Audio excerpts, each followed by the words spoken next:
Welcome to yet another what I it in a day. Office যাওয়ার আগে আজকে খেয়েছিলাম হচ্ছে ভাত, সাথে ছিল হচ্ছে পুঁই শাকের একটা চচ্চড়ি আর লেবু আমার তো থাকেই।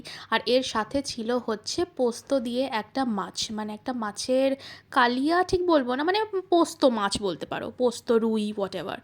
অফিস পৌঁছে খেয়ে নিয়েছিলাম আপেল, আর তার কিছুক্ষণ পর খেয়ে নিয়েছিলাম লাল চা।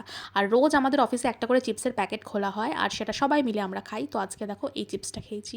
এরপর দুপুরে লাঞ্চে আমি খেয়েছিলাম রুটি আর ঝাল ঝাল আলুর দম, আর সাথে আমি একটুখানি দই অর্ডার করে নিয়েছিলাম, মানে দই আনিয়ে নিয়েছিলাম। তো এটাই ছিল আমার অফিসের লাঞ্চ।